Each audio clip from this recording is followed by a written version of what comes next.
لا توري كمي بين باش كردستان دا وكم منه أنا أمرجمان بكر توري أني دبت شو متوانين أما ذكر روحي كانشين بو مانج بو بيش مانج رمضان دبرسين فرضيتي رمضان شونا يعني رمضان فرزة ياخدوكو هندك استباسي اللي وذكر نخير فرزني دبرسين رجول لسركي هروا بس لا دياري كردني مانجي رمضانيش دكين بو قفتو كردنا سلام بابتا دكتور عارف خفور ما مستي زانكو الاستوديو لقلمان أمادة دبي دكتور عارف بخير بيت سپاس بۆ جەنابتان دكتور دبرسم بێگومان بەناوی خوا دەست پێ دەکەین سەڵاوات لەسەر پێغەمبەر دیاریکردنی مانگی ڕەمەزان چۆن بەڕێوە دەچێت بە پێی چی بنەمایەک مانگی ڕەمەزان دیاری دەکرێت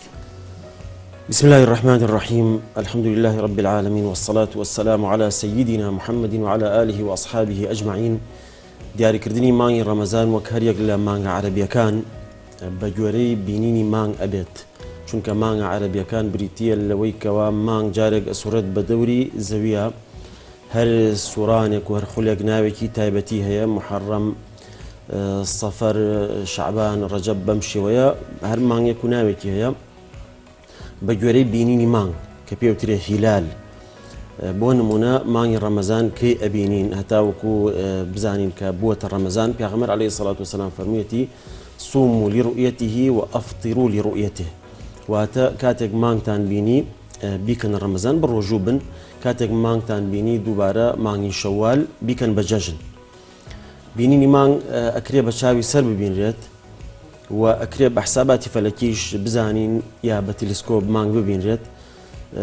ئەوەش هەر بە بینین حسابە کاتی بە تەلەسکۆپیش بینرێت بەڵام جاری وایە مانگ نە بە چاوە بینرێت نە بە تەلەسکۆپیش بەڵام بە گوێرەی حسابات ئەزانین کەوا مانگ لە دوای خۆر ئاوا ئەبێت و چەند دقەیەک دوای خۆر ئەمێنێتەوە لەو حاڵەتەیە زۆرێک لە وڵاتان ئەوە بە سەرەتای مانگ حسابەکەن بۆ نمونە ئەم مانگی ڕەمەزانی داهاتووە سەکە ڕۆژی دووشەممە ئەم دووشەممەی داهاتوو کە ئەکاتە 12/4/2021 مانگ لە دوای خۆر ئاوا بێ بەڵام نابینرێت لەبەرەوەی تەمەنی مانگ زۆر نییە بینینی مانگ پەیوەندی بە سێشتەوە هەیە تەمەنی مانگ لەگەڵ بەرزی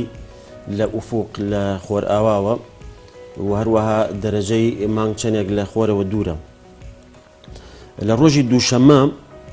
12/4 مانگ لە سعات 5:30 بەیانی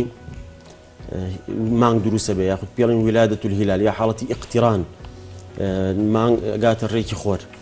هەتا وەکو ئێوارە تا سعات 6:30 ئێوارە ئەکاتە 13 سعات یعنی تەمەنی مانگ 13 سعاتە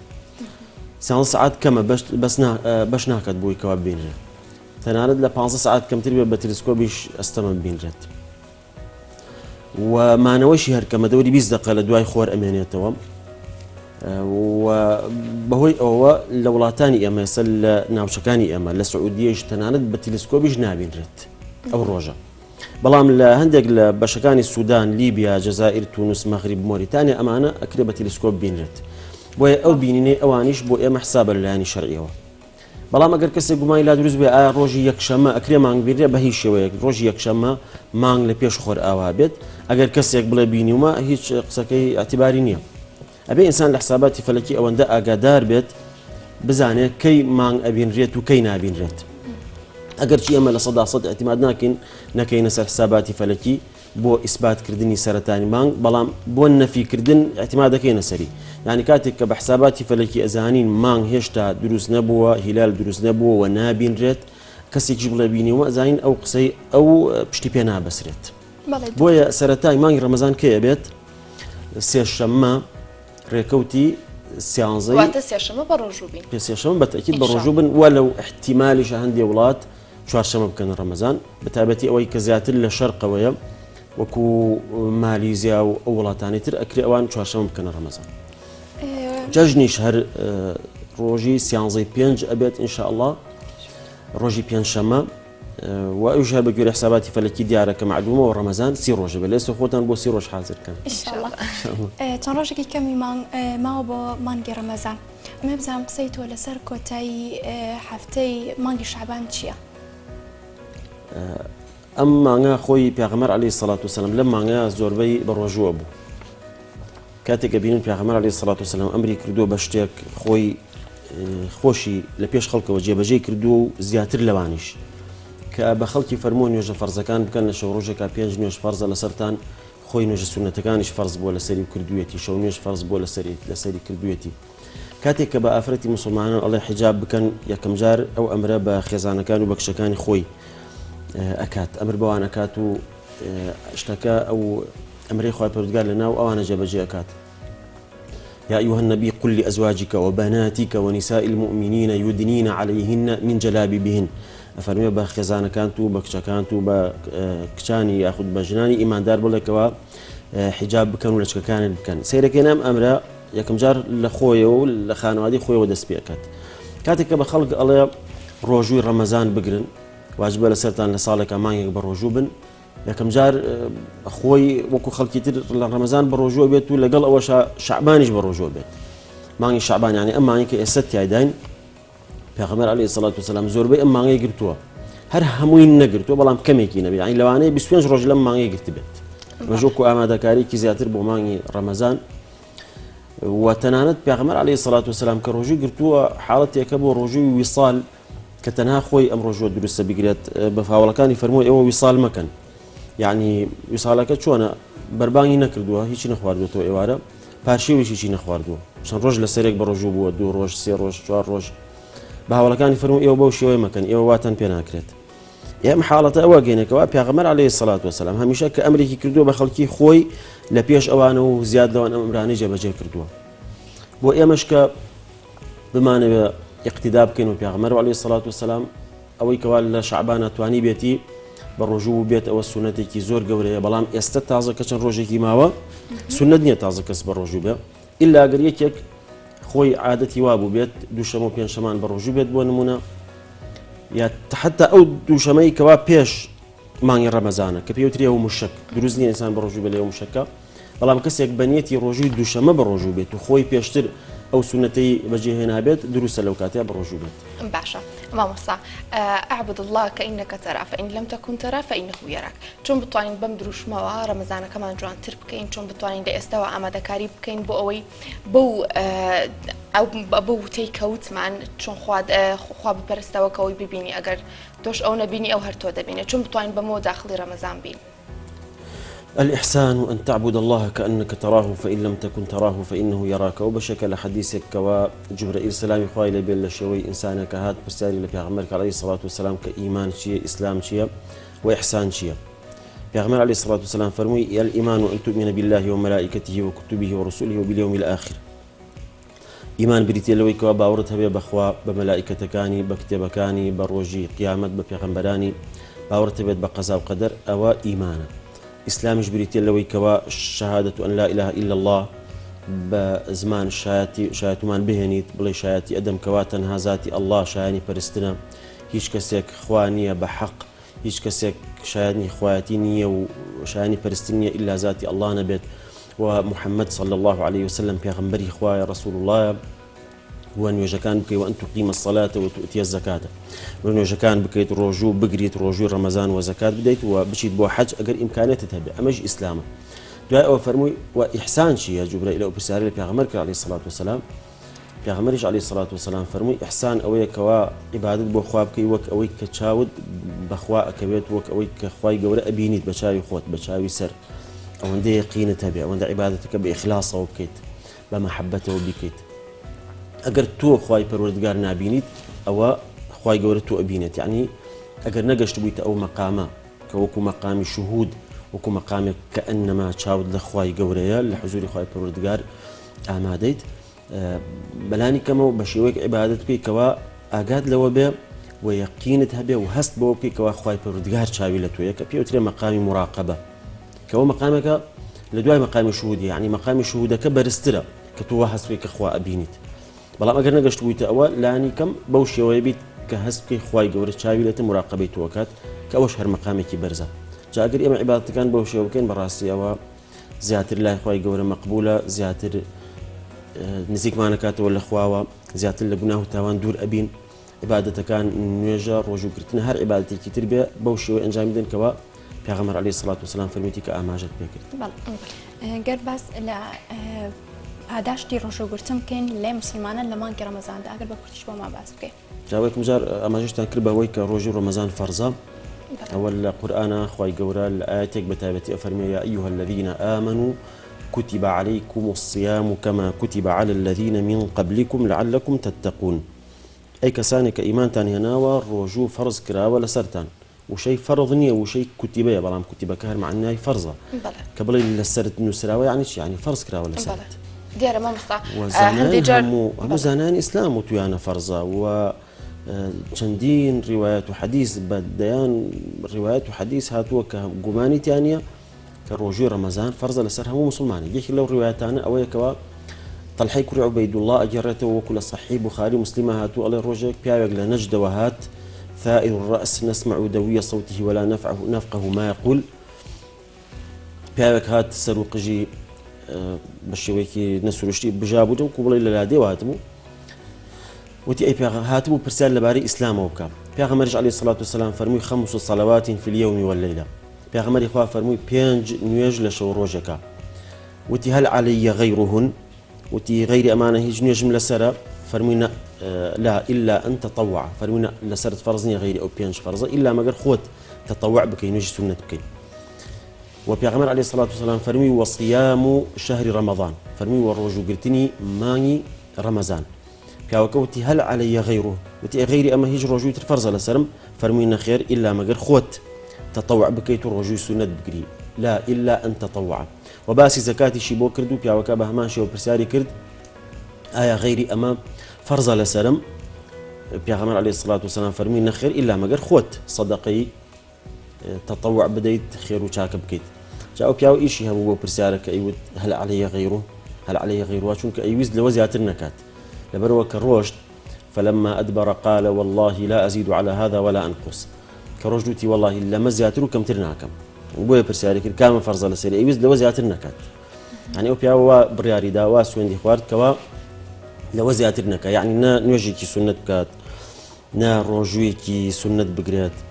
ندو شمو بيان شمايا نا شاشالان نا أمشتانا هيجنا قريتو بوشيوا الروشت بيغمر عليه الصلاة والسلام فرمي أفلح إن صدق فرمي أجر راس بكات سرفراز أبد يعني أجر إنسان تنها أو فرزانة أنجام بدات سرفراز بي لقيامته بوانا أشي تبهشت أجر تنها رجوع رمضان بقريت لشو روجك بينش فرز نيوش بكات سنة كان جنكات وأجر باريها بو زكاة بدا أويش زكاة بسراو بإمكانيته وهن خلقك إمكانيات يعني ناتوان زكاة بن أو فرزنية للسريان وحجي شروها خلقك إمكانيات ناتوان حج بكا أويش وكات فرزنية للسري من استطاع إليه السبيل شونك حجيش فرز لسر كسي كإمكانيتها بها ويمنة أودو فرزي كوا فرز لسر عام خلق نيجو رجو قرتن كرجو قرتنا كيش هر بيدي بلاني تندرستي وهي قر كسي نتوانيت هر بهشوي نتواني بالرجو بي أوش هر لو كاتا واجبنا به لسري بلام نيجا برجو نابت كبرجو نابي أبي في ديك بدات بو هالرجو خواردني فقيرك كدان راو ب 3000 دينار 2000 ونيو خواردنی فقیرەکە چەندێکە ئینسان ناتوانێت خۆی تەقدیری بکات بە خواردن بیدا یاخود بە پارێژ بیدات هەر دروستە ئینشاءڵڵا لەسەر ڕای حەل باش هەندێک کەس دوای ڕەمەزان ڕۆژەکە دەگرنەوە دەڵێن بە نیەتی مانگی ڕەمەزان من ڕۆژەکانم بە قەرز دەدەمەوە ئەمەش دروستە ئەوە باسمان لە کەسێک کرد کە هەر نەتوانێت بە ڕۆژوو بێت ئەوە فیدیەکە بدا بەڵام کەسێک کە ئەتوانێت بە ڕۆژوو بێت نەخۆشیەکی کاتی هەیە لەو کاتە عملیاتی کردو ناتوانێت بە ڕۆژوو بێت یا لەو کاتە لە سەفەرایە ئەوە خۆی گەورە فەرموویەتی فمن كان منكم مريضا أو على سفر فعدة من أيام أخر کەسێک کە نەخۆش بێ یا لە سەفەرا بێ ئەوە چەند ڕۆژێکی تر بگرێتەوە لە باتیە ئەوە بۆ حاڵەتەیە بەڵێ بەڵام بۆ کەسێک نەخۆشیکی مزمینی هەیە هەمیشەیە ناتوانێت بە ڕۆژوو بێت ئەوە بۆ ئەو حاڵەتانەیە کە ئەبێ فیدیەکە بدات و بۆی هەیە بە ڕۆژوو نەبێت باشە دکتۆر پاراستنی چاو و زمان لە کاتی ڕۆژوگرتن لەوانەیە هەندێک کەس ڕۆژوو بگرن تەنها نان و ئاوەکە لە خۆیان ببەستنەوە ڕێنمایی تۆ چییە چۆن چاوی خۆیان بپارێزن زمانیان لەو شەی نەشیاو بپارێزن جا ئەو کاتێک کە باز لە فەزڵ و گەورەی مانگی ڕەمەزانەکەین و ئەو پاداشتە گەورەی کە دانراوە بۆ ڕۆژووی ڕەمەزان دیارە ئەو ڕۆژوو ئادابی خۆی هەیە وەک جەناب دەفەرمووی ئەبێ ڕۆژەکە بە شێوەیەک بێت کە قبول بێ لای خی گەورە ببێتە هۆی ئەوەی کەوا بێتە کەفارەتی گوناهەکانی چونکە پێغەمبەر عەلەیهی السەڵاتو وەسەلام فەرموویەتی من صام رمضان إيمانا واحتسابا غفر له ما تقدم من ذنبه لە بوخاری مسلمە هاتووە کەوا هەر کەسێک مانگی ڕەمەزان بە ڕۆژوو بێ بە ئیمانەوە بەوەی کە باوەڕی بە پاداشتەکەی هەبێت لە ڕۆژی قیامەتە ئەمە خی گەورە لە گوناهی ڕابردووی خۆش ئەبێت وأفرميت من قام رمضان إيمانا واحتسابا غفر له ما تقدم من ذنبه هر كسيكيش كلماني رمضان شونيش بكات أوش هر خواي قورا لقناه رابردي خوش أبيت شونيش كبريتين للتراويح كمرجنية تنها لمزقوتها بيت وبجماعة بيت بلكو سرتاك و پیغمبر عليه الصلاة والسلام لما رمضان شونيجي كردو هر خوي كردويتي هر بتنها دواتر صحابة كان روشتون زاني وانا پیغمبري خواش شونيجكات لقال كردويانا بجماعة ودواتر لزماني عمر كل خطاب بوشي ويخلق بجماعة نيجي تراويحيان كرت يعني اوي كوا سنة اصلية كاوي انسان شونيج بكات اقر خوي تنهاج بيت لما الله وج بيت واجرو باداش تقال يك زوره وابيته هو اويك بتابتي لرمضان اقر شونيج بكات ابيته هو اويك خواي يقول لقناه رابردي خوش بيت أم أجرو باداش تزورا كمان رمضان روجو قرتني تنها مان يك ببيته هو كف سرينوي قناه الرابردو أما ديارة أم روجوش آدابي خوي هيا كأبي زماني بباريزيل لدرو كردن لغيبت لباس كردني خلق وهروها شاويشي باريزيل لنظر ولا سير كردني أوشتاني كحرامة پیغمبر عليه الصلاة والسلام فرموي من لم يدع قول الزور والعمل به فليس لله حاجة في أن يدع طعامه وشرابه كسيك قصي درو واز لي نهنه ككرداري خراب واز لي نهنه خوي قورا احتياجي بونيه كم كسا واز لخواردن خواردنو بهنه خوي قورا احتياجي بعبادته هيج تيكي كسنيه بلا ما بس اويا كوا ام كسا سود الرجوكي نابينه كزماني وشاي كوينا قبول نابد اواني هم لغفتار ورفتار يعني كارينا بجي كان ياخذ اواني كل ناخوانه كساني كن يعني كيني كان برامبر كساني تره ياخذ زمانيان باريزراو زمانيان باريزراو نيا ياخذ كساني برامبر برينداركن وكل رجو قبول بون او ضابطي شرعي نيا كبلين اما اگر او غيبتي كرد يا ازيتي خلقي كي دار رجو كي بطالبو وكو او ضابطي الشرعي شنك لضابط الشرعي كان دان راو رجو بشي بطالبته بون من بخواردن وخواردنوا ك تنانج قالك يشانش ك چونك دوكالك اشياء هناوي انسان روجي في بطالبته بلام غيبات دانن راو الشرع الفقه بون منا دانن راو بيتك لو شتاني كروجو بطالكاته يعني ناتو يعني بل امكس غيبتك يقر طاو روجو كي بطالبو وكو اي كبرداخي اي خوارد بيته بلام گناه باركاتك غيبتك كا سربيتي الامريكي خوي غوريك كافرمي غيبت مكان حقي مسلمانك كبيته سرشاني كلا روجي قيامته واجبه ام حق بداته وكساد ويا اللي اقدارك اللي قال الدنيا نزانت كما غيبتي كردو ولا قيامتها اقدارك لتو كم كسباسي كردي بوشي ويا ايا قردني ازاكات يا داواكات ما في خوي ورقريتوا ام كس قناه بار بباس كردني خلقي اجرو باداشي روجوكي كم اكات بلا مكو بلين روجوكي بطالبته او ناتوين بلين روجوكي بطاله بلام لو انا واي لي بيت اگر زور باسي خلقات واي لي به هيج اجرو باداش تقل روجوكي ورنقريت تنها ماندوبونو تينيوتي وبرسيتي كنبت چونك افرمي روجواني واهيا للروجوكي تنها تينيوتي وبرسيتي كي بومينتو زور سپاس بۆ دکتۆر عارف غەفور مامۆستای زانکۆ سپاس بۆ ئامادەبوونت بە شکر ڕاستەقینی زۆر سپاس پرسیارەکەتان نەبوو زۆر سپاس مۆزوع زۆرە ئەگەر باس کرێت لەو بارەوە بەس تەنها بۆ مانگی ڕەمەزان و بەرنامەکانی ئین شاء الله بەڵێ بەس بۆ ئەو مەسەلەی شەونێژە با تەکید بکەین و لەسەر ئەوەکەوە ئەگەر مزگەوتەکان نەکرانەوە بۆ نمونە گریمانۆک و پاری لێ هات ئەمە ڕێگرنیە لەوەی کەوا ئینسان لە ماڵەوە بۆ خۆی شەونێژ بکات تەراویحەکان بکات کە ئەو کاتی تەراویحە لە دوای نوێژە ئیشاوە دەست پێ ئەکات هەتاوەکو بانگی بەیانی ئیتر کەی مەجالت هەبوو کەی ئیسراحەت بوو توانێت بیکەیت تا درەنگتریش بێت لەوانەیە باشتریش بێت و ئەجر و پاداشیشی گەلێ زۆرە کە ئینسان لە ماڵەوە بۆ خۆی نوێژی سونەت بکە پێغەمبەر عەلەیهی سەڵات وسەلام فەرمووی باشترین نوێژەوەیە کەوا ئینسان لە ماڵەوە بیکات نوێژی سونەت بەڵێ زۆر سپاس بۆ دکتۆر عارف غەفور سپاس بۆ دکتۆر گیان بێگومان من هاوکارم ئاستا لەگەڵتان بەردەوام